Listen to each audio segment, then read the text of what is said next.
Hey guys, in this video I'm gonna do a quick little side-by-side comparison between the Galaxy J5 versus the Huawei P8 Lite.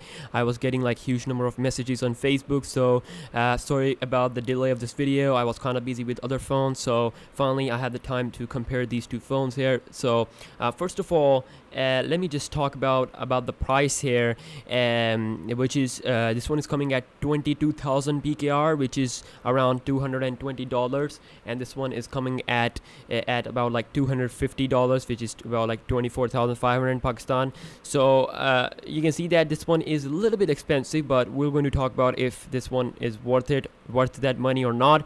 So first of all, we're going to start off this comparison from the display. Now both of these two phones have this 5-inch screen, and from the camera it looks like the Huawei P8 Lite has like a bigger screen, but it has this black bar bezels, as you can see. So it has these thin bezels, and this one has like thick bezels. So yeah, that's one thing, because I mean it does look bigger, but it is overall a 5-inch display. So both have 720p HD resolution. You're not gonna notice any problem with the display. This is the AMOLED technology, this is the IPS technology.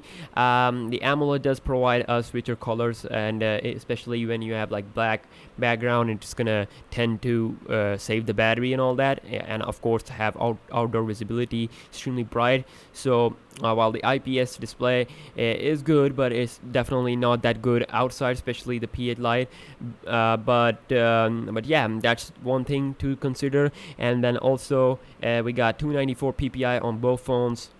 Overall, you're paying less money, so you're getting a pretty good screens on both phones, so you can't really argue that much on this topic. So screen wise, both are great, and as you can see, we got this touch buttons on Huawei P8 Lite, while we get the physical home button here, which is pretty nice.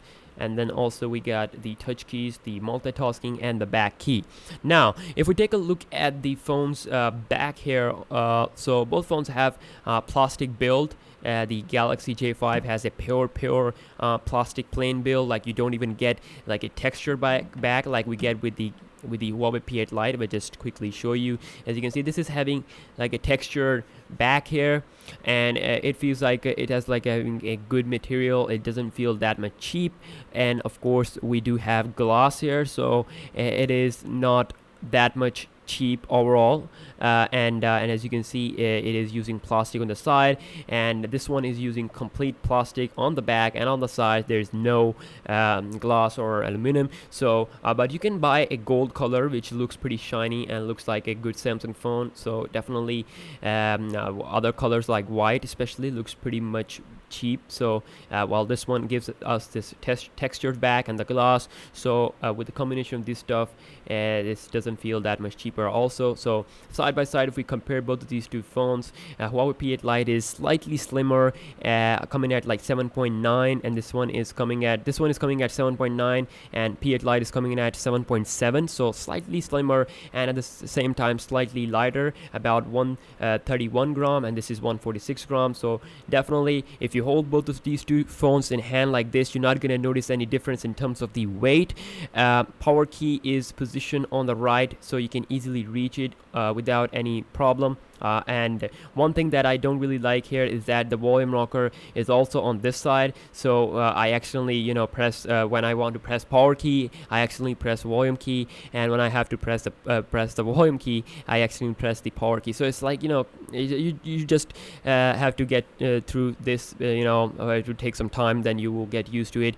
But this one is having a power key on this side and volume rocker here, so it's definitely a lot more comfortable. And then also on the bottom, you can see that we got the charging and the speakers on the P8 Lite, while we got the charging port, the headphone jack on the bottom along with the microphone, and on the top we got the headphone jack here, and on this top we got nothing. So it says Qualcomm HSPA Plus, which means that this is 4G. So that's about the full build quality. And overall, taking a look at the price, I'm really satisfied with both of these two phones build quality, and no problem whatsoever. Let's just quickly dive into the software here. Now we are running the Android 5.1.1 Lollipop. This one is coming with the TouchWiz UI. It is really custom, and it has this new type of features from Galaxy S6, like the theme engine and all that.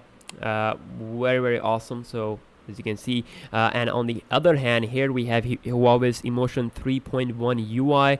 As you can see, it is a different type of UI. If you are a Samsung user or HTC user, if you have used those companies' phones in the past, this one will be a different look for you. It's gonna be a different experience for you, because as you can see, we got just home screen. You can just scroll here and there. We don't really get a basic, like, you know, real life app drawer like we have it here on this TouchWiz UI, but that's pretty nice. A lot of people do enjoy this type of UI. So it is having same kind of stuff, shortcuts and all that, having like a control center type of theme here. And then also, if we lock the device, you can also see that we do get a control center type of thing here on the lock screen. You can just instantly turn on the flash if you don't really want to unlock the phone. Like if you live in Pakistan, if there is no light in your house, then you can turn this on instantly. That's pretty nice. And then also, if we check out if we hold down the screen here, we can get the transition option. You can change the transition. You can also change the some things here, more settings. I mean, it's both will give you ton of options. Both have their own customization. This one also comes with a theme option, but we don't get that much of a strong theme lineup as we have here. As you can see, we got some themes here by default, and that's pretty nice. Now, if we take a look here in the main settings on both phones, I'm just gonna scroll down to show you guys that both phones are on 5.1.1. This was having 5.1.1. This is 5.0.2. Sorry about that. So this is 5.0.2 Lollipop. I'm not sure if it's gonna be updated to 5.1, but might get updated in the future. So that was about the software. And as we look at the software performance, both are extremely smooth, no lag whatsoever. I'll do a separate speed test, so make sure you subscribe to my channel for that. You're not gonna notice any lag, and that's pretty great for a mid-range phone, to be honest. And as you can see, I've got a ton of applications installed on both phones. And under the hood, we got a Kirin 620 octa-core chipset with the Meli 450 quad-core GPU, and I think that this one is very strong, especially in terms of gaming and all that. I'm very impressed. And of course, in terms of the benchmark score, this one will score around close to 30,000, close to 35,000. This one will run, and it will score around. I'm just gonna show you in the gallery. I actually took a screenshot if you have watched my gaming test. So this one will score around 2003. So processor is the main downside of Galaxy J5. To be really honest here, this is the main downside. Qualcomm Snapdragon 410 is definitely not that powerful. They should use like a MediaTek chipset that supports like 4G LTE connectivity, like this phone has. I mean, this one will provide you amazing speed in terms of performance and all that. And I mean, definitely this is pretty low score as compared to what we get here. We get almost like 12 or 13,000 more score. I already did a ton of benchmark videos with P8 Lite versus the competition. You can check that out on my channel. Then also, if we take a look at our camera on both phones, so we get a 13 megapixel camera with the dual LED flash here. No, it's actually a single LED flash, or does it? Yeah, it is a single LED flash, and this one is having a single LED flash also with 13 megapixel camera. Or also, we do get a flash on the front.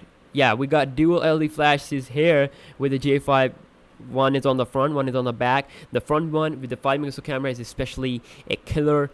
And we do get the same 5 megapixel front camera on the P8 Lite also, but definitely I think it's not that much good in terms of what I have seen. So I'm just gonna open up the camera here. So as you can see, we got touch to focus option. You can take multiple pictures, and I'm just gonna open this one up. So I mean, the processor is nice on both phones, but if I talk about the real life speed, real life performance, you're not gonna notice any difference. So if I just gonna quickly capture multiple photos, okay, it's gonna turn off the flash here on both phones. I'm gonna see how good speed we will get with the camera shutter button here. So here we go.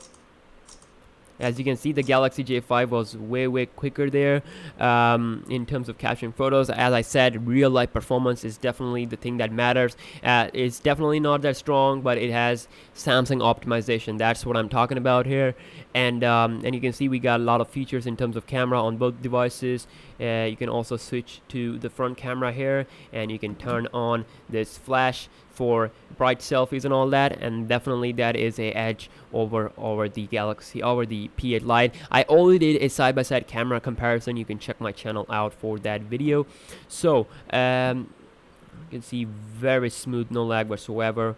And yeah, lastly, if I talk about the battery on both phones, that a lot of people were concerned about, because the people who spend money on mid-range phone basically want good battery life. So I'm going to tell you here that the Galaxy J5 here is extremely amazing in terms of battery life, especially the standby time is great. P8 Lite was also better, but as soon as I was using it on daily basis, like I had like a lot of apps, I gave this to my brother, he was using, and I think that its battery life can become better with a software update, but currently it's not that much up to the par that this one will give you 1 day plus usage. I can clearly say that it will give you 1 day plus usage if you use Wi-Fi and music and Facebook and all that, and then a little bit standby time and all that if you don't do heavy gaming. So this will give you 1 day plus usage, while you have to charge the P8 Lite every single day. It's definitely not that bad either. If you charge it full, it will last the whole day, then you can charge it at the night, but definitely it's not that good as compared to the J5. So definitely I think if you want a better processor, if you want like a little bit different type of look, edges, and then if you want a different experience here in terms of the UI, then definitely the P8 Lite is the phone to go. While if you want a better optimization, Samsung's UI, and of course if you want the dual SIM card capability and the SIM card at the same time. Remember, I said at the same time. You can insert 2 SIM cards, 1 SD card at the same time on the Galaxy J5 here, while on the P8 Lite you can't really do that. You have the choice in order to put a SD card or SD card here, or 2 SIM cards, or 1 SIM card and 1 SD card. And as you can see, this is non-removable, so that's also one thing to consider. You can actually insert any substitute battery if you want to increase the battery life, so definitely that's pretty nice. And both phones come with the ultra power saving mode capabilities. Huawei have their own optimization with the power saving, so that will increase your battery life. So yeah, that's about it, guys. That's my full comparison between these two phones. Hope you guys have enjoyed this video. If I miss anything, and then please comment down below. And if you want something to if you want me to do something special, then yeah, I'll make that video for you guys, and I'll see you guys in the next one. Make sure you subscribe for daily tech videos.